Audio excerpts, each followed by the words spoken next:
So you might recall, so we're going to finish, and there's not a whole lot left in male, and then we'll get into female. And then we're going to get most, well, basically, I think we might even have everything done. We might not even have to necessarily meet on Friday. That makes it easier for you. Or if it'll be extraordinarily brief on Friday. Okay, come on, up, up, up, up. We're going to start without you. Oh, and another one. God.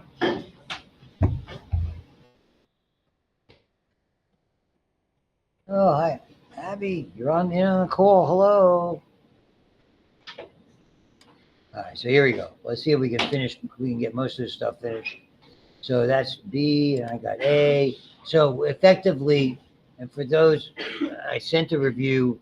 You're going to find out about I went over all of these structures, so you'll know we effectively what's going to be on the test. I think because it's very straightforward. I think it's very straightforward. Again, the big thing is these analogous or homologous structures. There's several questions about that. Knowing which thing is which. And that's why I sent you the lab thing. You didn't see the lab thing, but the same idea as any one of these folks could show you what they look like. It's basically, I'm trying to identify the structures that are most likely going to be on this test I'll be referring to.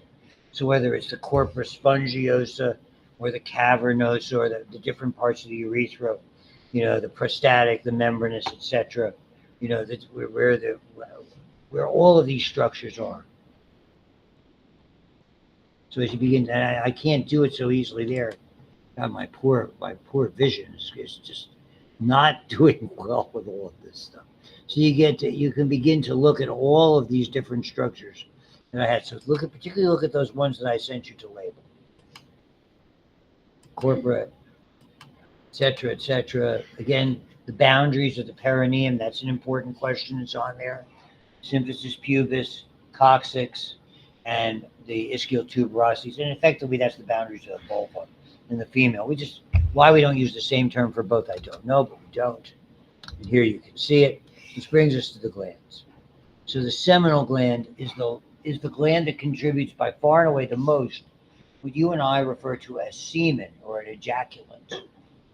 The very relatively small part of it is sperm.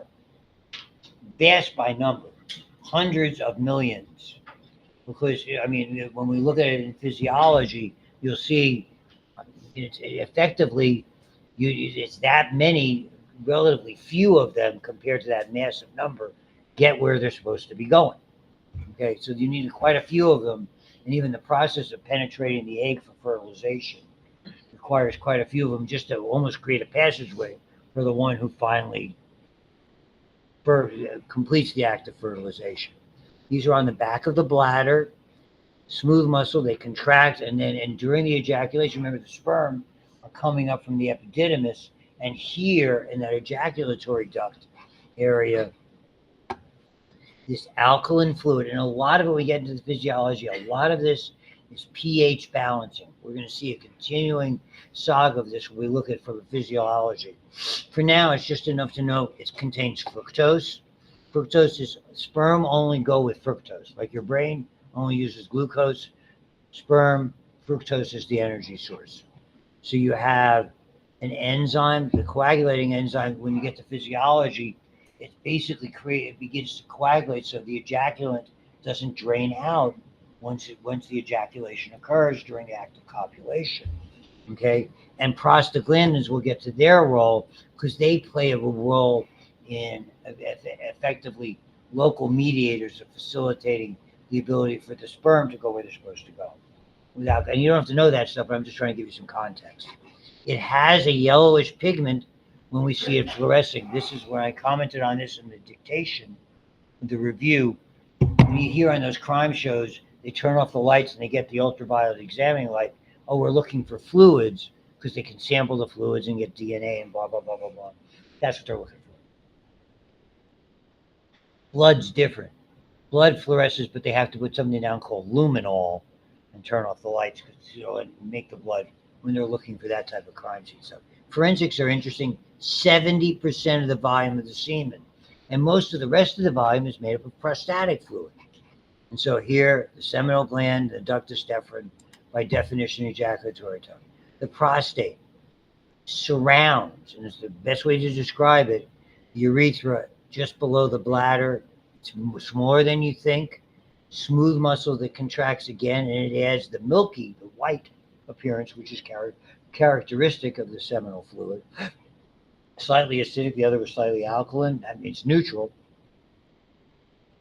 Citrate enzymes, and this very important thing we've identified and named it, called prostatic sensitive antigen. Years ago, and you can see it plays a role in the activation of sperm, okay, and they all form within the prostatic urethra, and that's the other third so-called the volume, because really the sperm cells themselves are so extraordinarily tiny, they really don't contribute dramatically to the volume, as it were. Effectively, years ago, roughly when a man would be 40, when they would have their physical examination, they'd do a digital rectal exam, and they'd palpate, okay, to see if they felt enlargements or irregularity.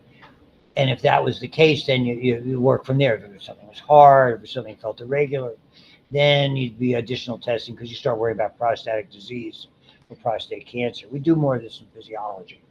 Now, and I'm telling you because it's on the test, now we add the PSA. That's the test that can, if it starts to elevate, like I have every year, it gets done, I've been having it done for years. If it gets higher, it suggests that there's prostatic disease, overactivity, and possibly prostate cancer. And if someone has cancer and they're treating it, you monitor PSA levels. So now it's twofold. It's not just a digital rectal exam, it's also PSA levels. I had, because of my bladder cancer and the treatments, I had to have a good portion of my prostate removed. I guess it's 2 years ago. No, 3 years. No, actually, I think it's a little longer. I misspoke. I'm trying to think of the time it was. That was a very unpleasant thing. They basically used a laser to remove it. I mean, it was very, very effective. I'm happy with the procedure, but not the healing. And unfortunately, the reality is a lot of men end up with problems with it. The bulbar urethral glands are very, very tiny, and it's just mucus, and basically it's more a lubricant than anything else. Okay, and tiny bits of acidity or neutralized. Again, everything is balanced. You can see when we get to the physiology how that works. I showed you the same illustration. This is what I was talking about. BPH, or benign hyperplasia, just enlarging. Half of the men age 50, that's why I usually start looking at age 40. 80% of the men age 70. So I most likely would have had it anyway. I did not have prostatic cancer. Okay, and it can lead to all sorts of problems, and there's a lot of different ways, and etc. Prostatitis, interesting, is usually infection. It's usually bacterial infection. And those suckers are painful.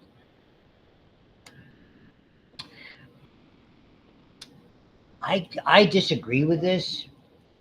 Okay, it's one of those. I hate to use the COVID analogy. Oh, these millions of people died of COVID.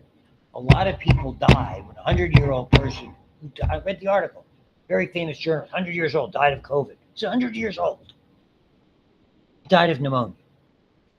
I mean, the fact that they test positive for COVID didn't mean it was COVID.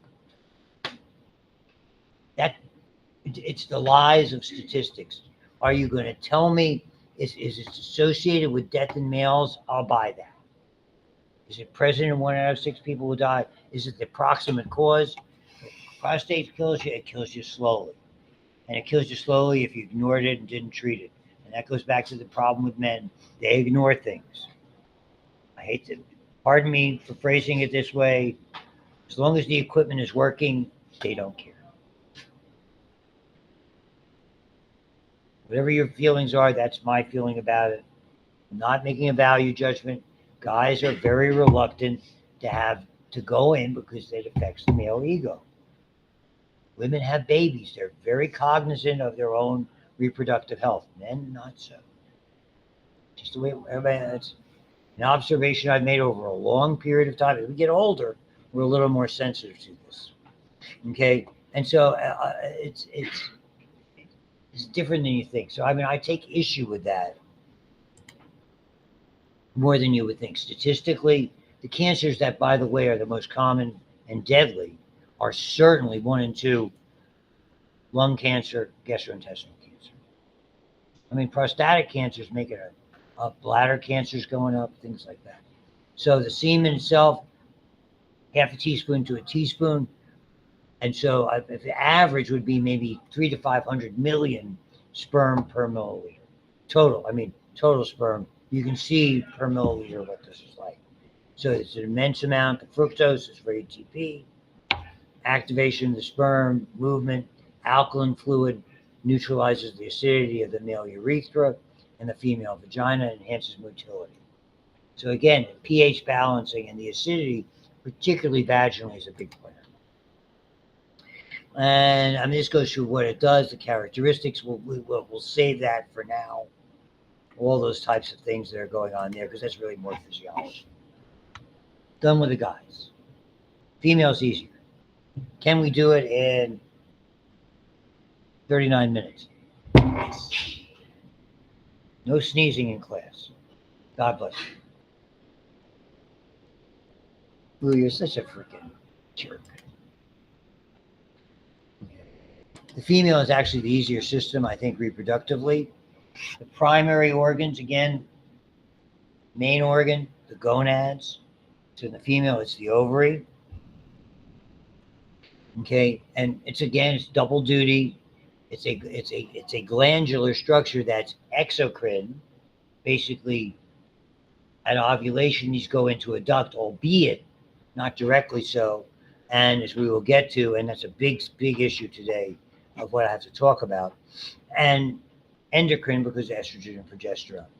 It's an internal, not an external system within the pelvic cavity, the ovaries, the uterine or fallopian tubes, the uterus and the vagina, and then the external genitalia itself. And it's really, externally, it's not, there's not a lot, much to it comparatively speaking.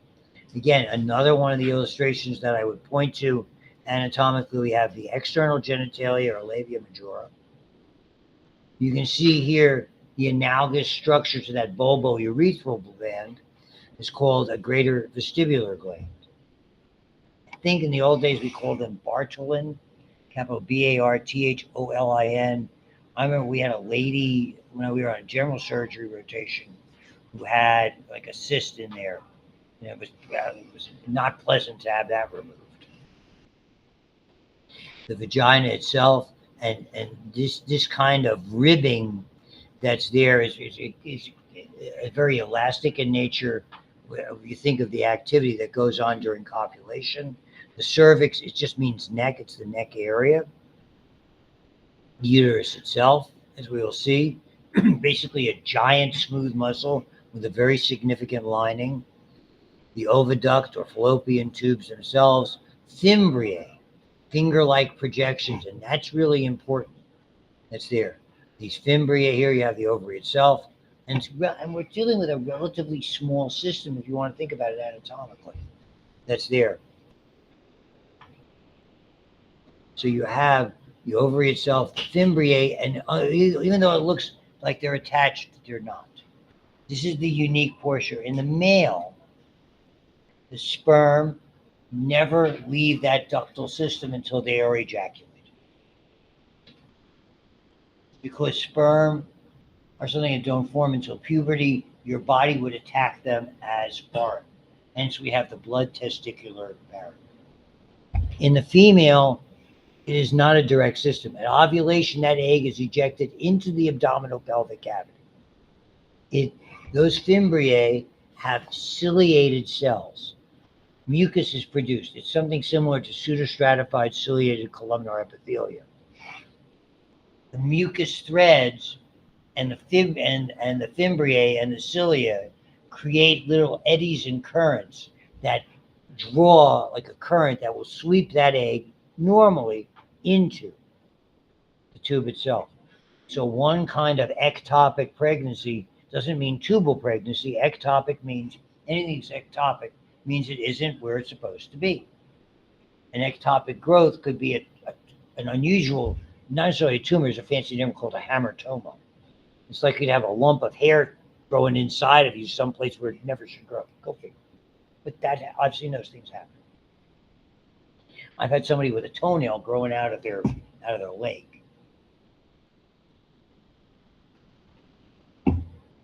You were looking at me strangely. I had to charge extra. That's going to cost you extra.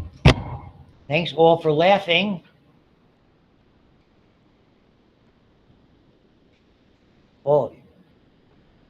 Nevertheless, so ectopic could be intra-abdominal. I don't know, 1 out of X thousands are potentially ectopic pregnancies or of that type. Most of the time they're tubal pregnancies. So that's a really significant anatomical feature. So the ovaries, haired, almond-shaped, about twice as big as an almond, not very big. A lot of ligaments. I don't go crazy about the ligamentous structure. That's why I didn't send anybody illustrations of it. Typically, they're mostly part of what's called the broad ligament. And you'll see the illustration is better. The ovarian ligament and the suspensory ligament, you're going to see one's lateral, one's toward the uterus. You'll see the illustration in a second. It's here. I'll get to that first. Here you can see, and that's why the problem is particularly when a genitourinary infection like chlamydia or gonorrhea occurs, it really most of the time, a lot of times it is asymptomatic. It becomes symptomatic when you get inflammation, not just in the uterus, but in the tube all the way to the ovaries. It's called PID, or pelvic inflammatory disease. You don't want that, because usually that's what leads to early hysterectomies, tubal pregnancies, infertility. This whole area, because it's so closely held together. So you have a suspensory ligament here laterally, you have a uterine ligament here holding it here, and this whole thing together is this broad ligament. This whole thing here, this broad ligament, is really the structure that sort of anchors them all together. And once one area gets inflamed, they all get inflamed. Nasty.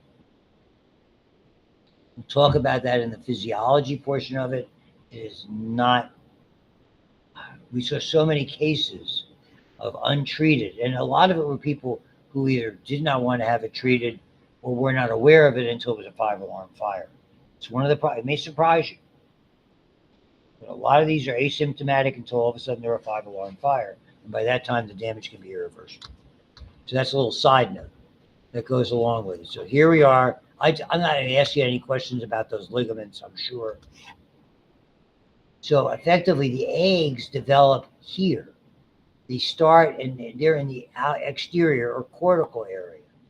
And so they're relatively close to the surface, and they start here with whichever egg becomes, and we do this in physiology, work their way around, enlarge, and then are typically ovulated from about here.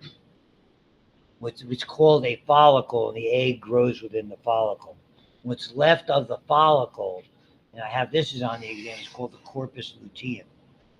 Once the egg is ovulated out, anatomically, this follicle develops a yellowish color, hence the name, yellow body, which corpus luteum means.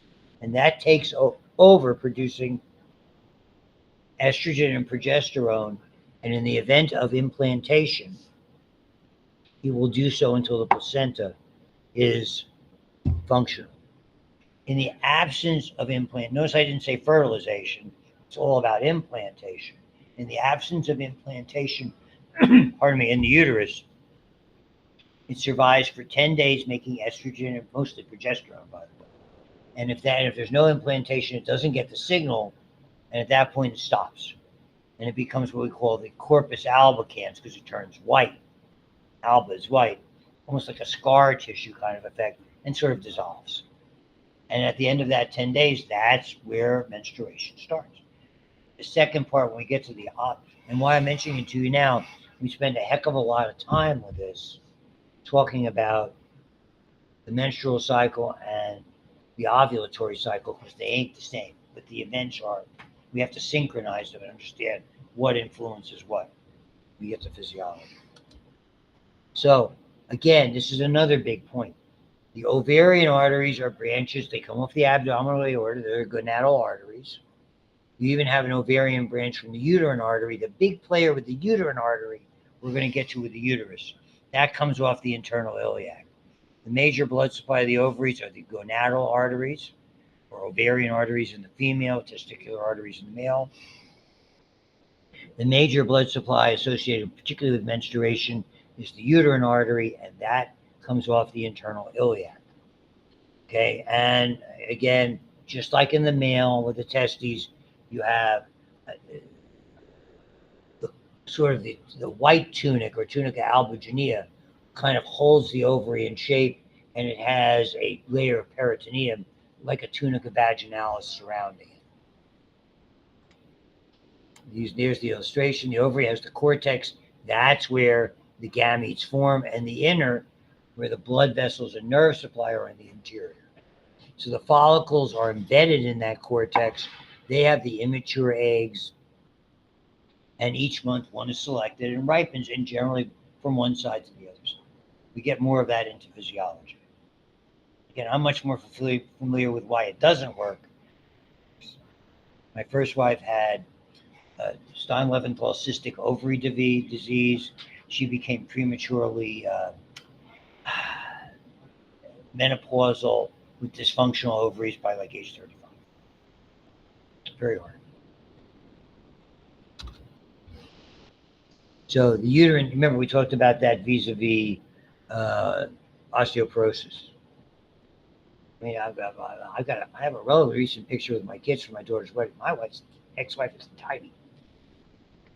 Uterine tube system does not have direct contact. I made a big point about that. The ovulated oocyte is released into the peritoneal cavities, and sometimes they just don't get into the tubes.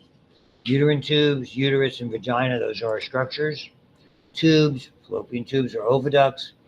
That's where the ovulated oocyte is received, and that's typically where fertilization occurs.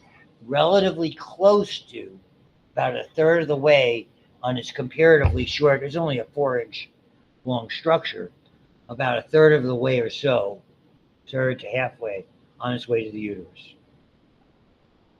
And that's why after fertilization, it typically takes 7, maybe as much as 10 days to implant, if indeed it's fertilized and if indeed it's going to implant.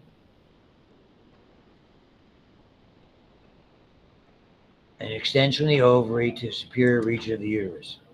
So the area where it's open is called the infundibulum. We use that name, as you remember, in the brain. Funnel-shaped opening into the peritoneal cavity. Ciliated projections on fingers called fimbriae that drape over it.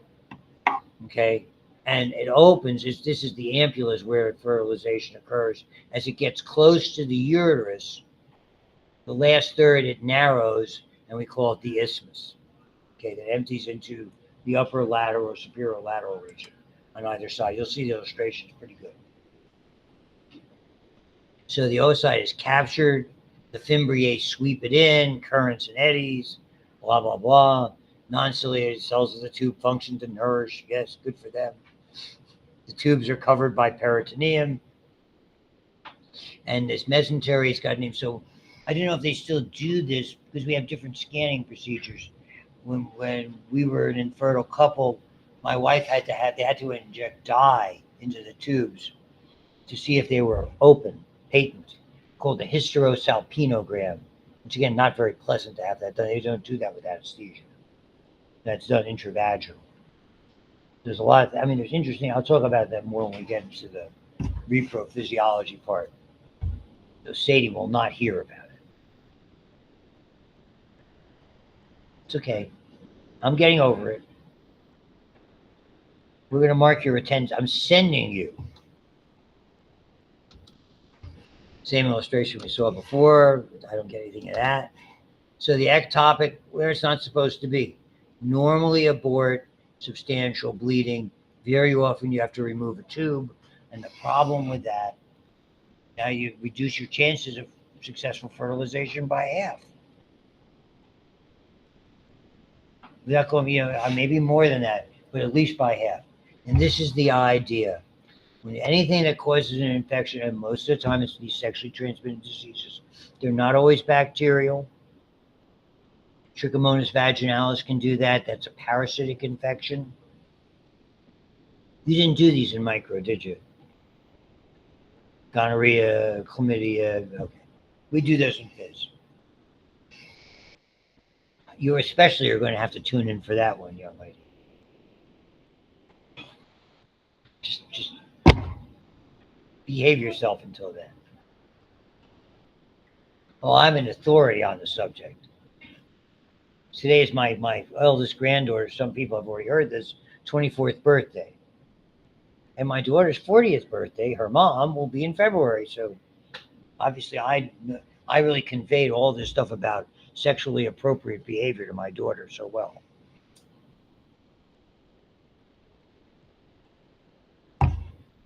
So why the hell are you listening to me about this?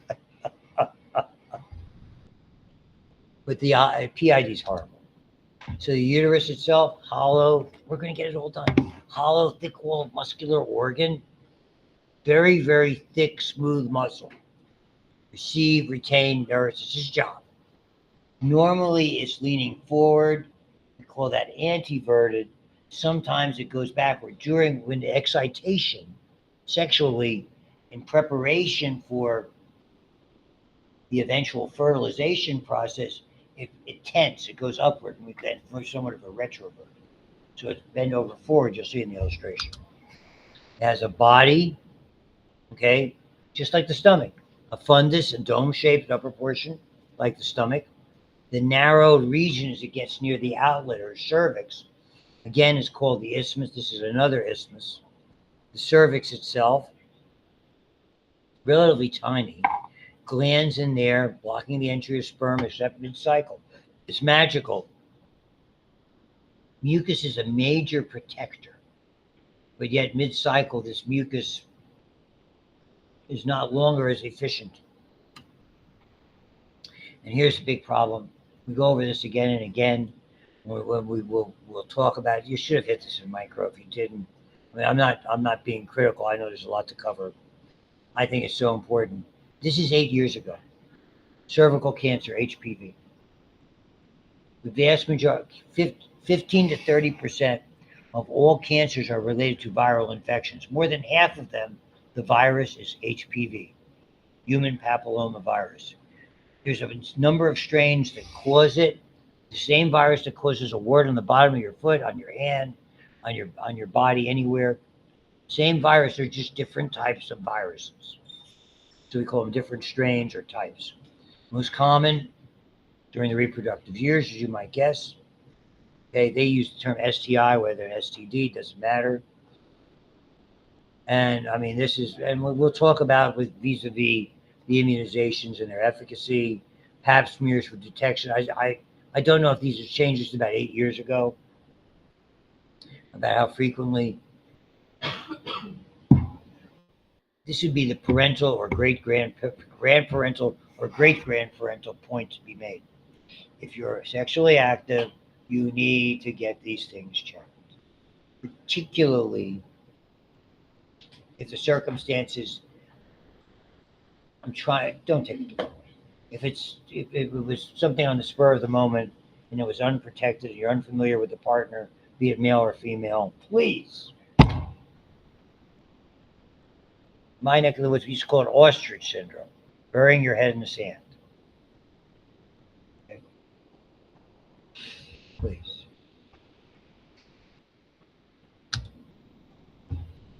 And I say it more because we were so unfamiliar, we didn't know any of this stuff.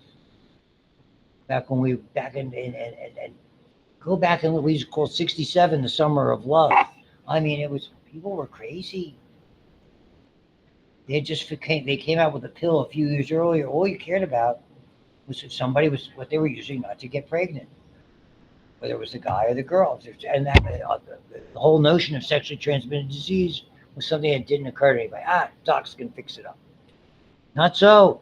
I'm sorry, I'm in class, Junior. He's calling from London. Should I have taken the call? So these are some of the structures. I don't go into them. Any of those ligamentous structures or pouches, don't have to worry about it. Same illustration. This is the fundus.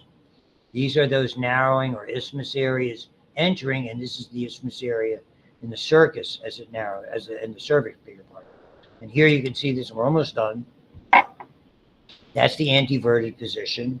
So when the uterus sinks down, if you can imagine it sinking lower or downward toward here, sometimes you can actually get the tip. This is something that you see a lot with women because there's not a whole lot to the pelvic floor anatomically. With women who have had multiple pregnancies, it's characterized initially where there's a slight leakage and they have to wear a pad. Very, very transient. My mom had this, and they had to do they called it a bladder lift. They had to go in and reinforce the pelvic floor. This is more common than you think. McGee, great facility here in Pittsburgh, has a whole department dedicated to pelvic floor surgery. My wife's late mom,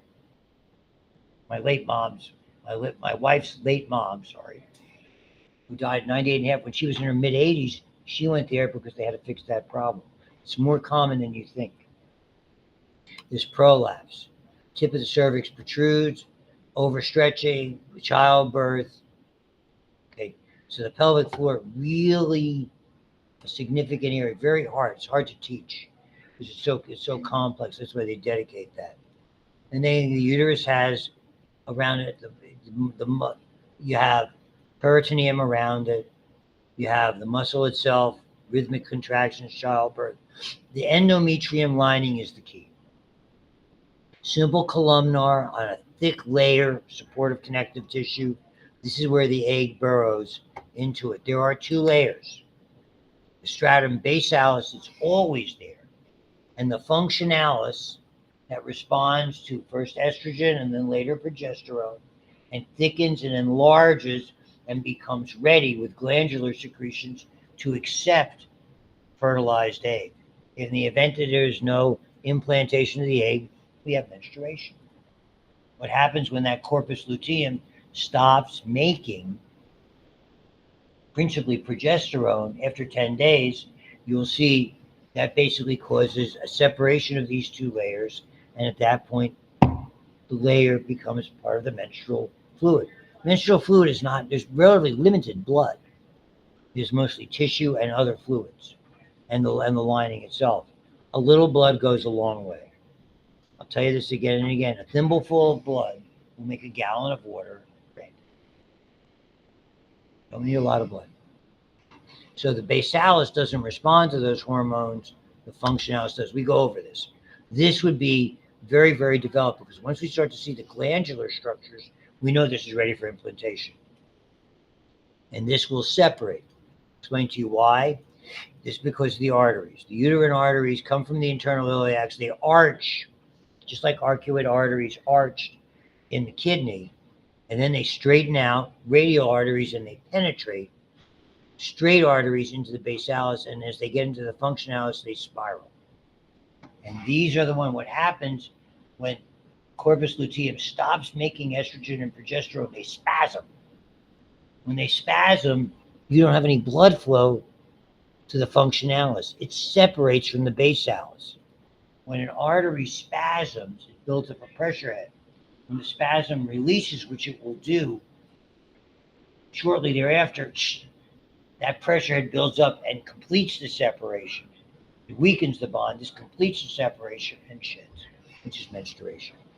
So the spasm leads first to weakening the bond and the degree of separation. And when the spasm releases and the pressure head of blood effectively forces it out. So this is what I mean. This is schematically. Here you have the arching arteries. Here they straight or radiate. And here they are as they get, here's the basal layer. Once they get into the functionalis, they spiral to here. So this is probably the start of basalis. Here as they get into the functionalis, and these are the ones that spasm. Vagina, relatively 3 to 4 inches. Birth canal, copulatory organ, passes away from menstrual fluid. Between the bladder and the rectum.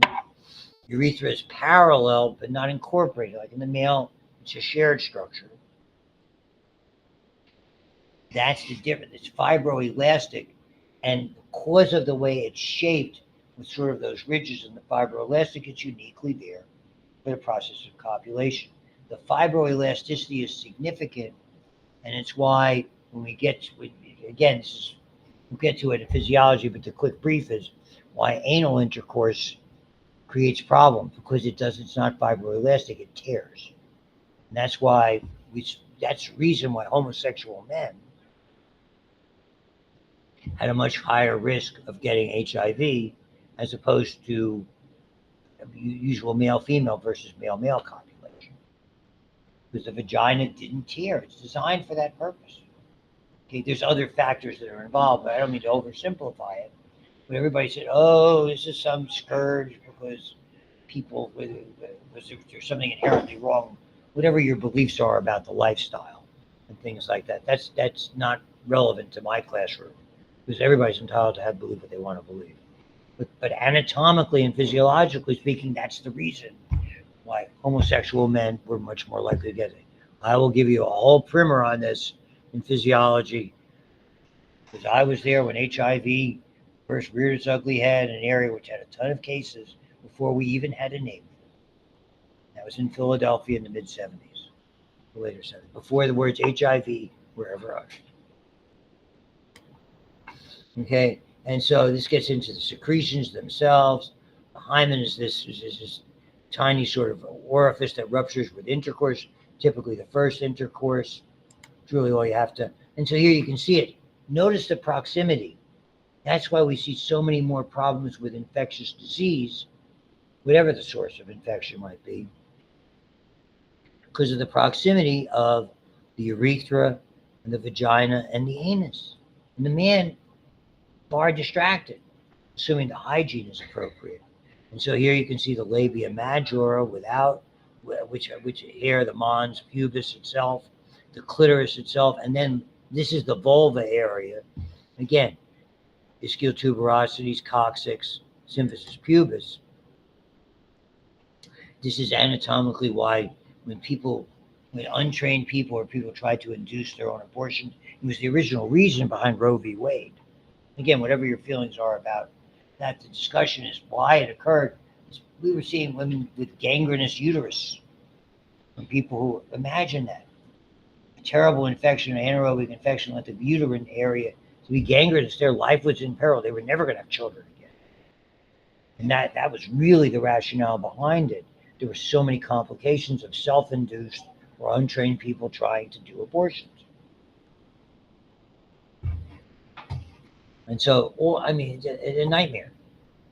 In the external genitalia or vulva, whatever, and that's the most common term, the mons, the majora, which have hair covered, analogous or homologous to the scrotum, the minora, just infolds that are hairless, and then the opening itself. And that's really the terms to know. Again, the vestibular glands I talked about, homologous to the bulbourethral glands, again, lubrication, the clitoris, which is effectively the penis. It has a prepuce as well, a la the same thing with the male, effectively analogous to the foreskin.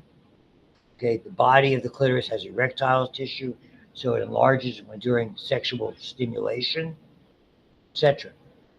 And so again, it's still the perineum, though we give it typically refers to it as the vulva area, and you must know the boundaries about that. And this is what I mean by the similarities when we talk about transitional. Again, taking aside whatever might feel people who decide to transition, whatever the meaning. Anatomically, there's a lot of similarities.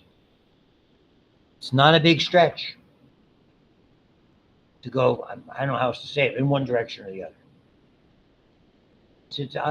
I'm an old guy. I'm a traditionalist. It's okay. It's hard for me to discuss these things. Okay, but anatomically, I can discuss them. So you can see the relationship. You can see the glandular structures. You can see the relationship, what they look. Let's go back and look at the one of the male. And lastly, thank goodness we're done with this. 140. Time to spare. You won't have me to kick around after this until after I get back from Orlando. And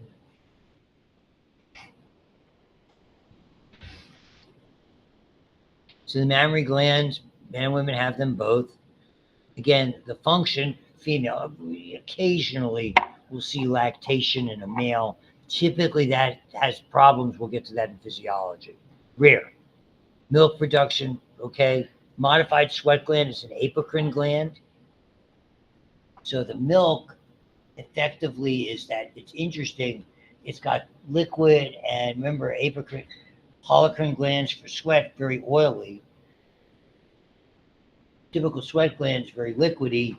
The apocrine glands are like a combination, both. So it has a liquid component, but yet a more solid or oily type component. It's very unique. The areola or areola, however you want to pronounce it, okay, around the nipple, that it's pigmented area and distinctive. Again, the sweat glands are not very well developed. Suspensory ligaments, the underlying muscle is the pectoralis major.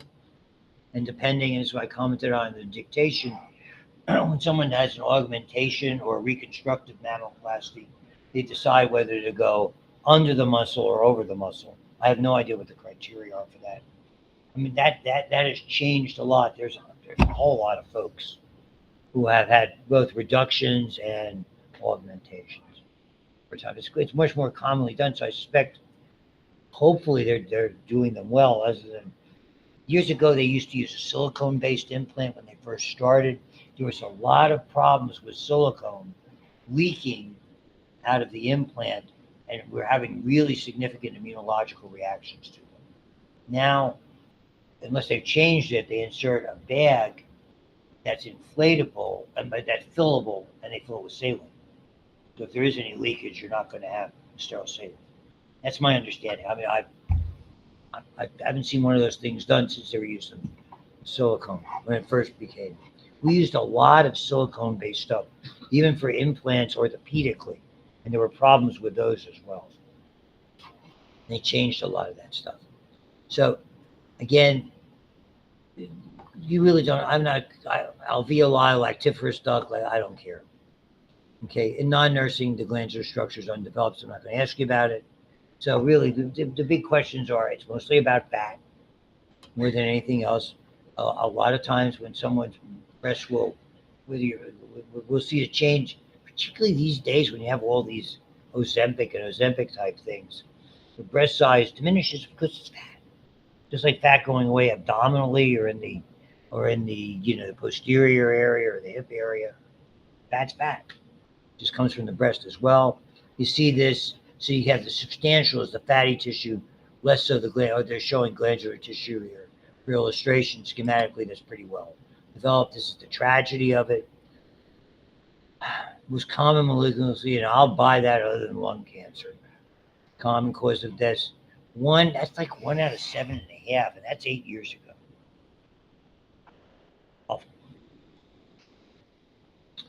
And a lot of times you can't answer this. We'll go back and talk about this in physiology.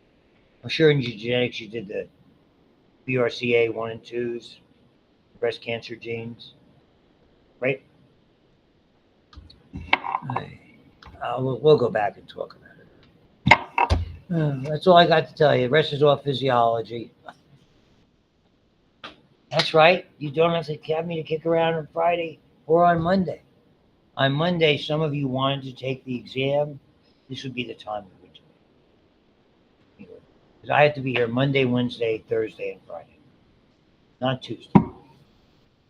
It's Tuesday. We have work. My wife and I get a lot of stuff done.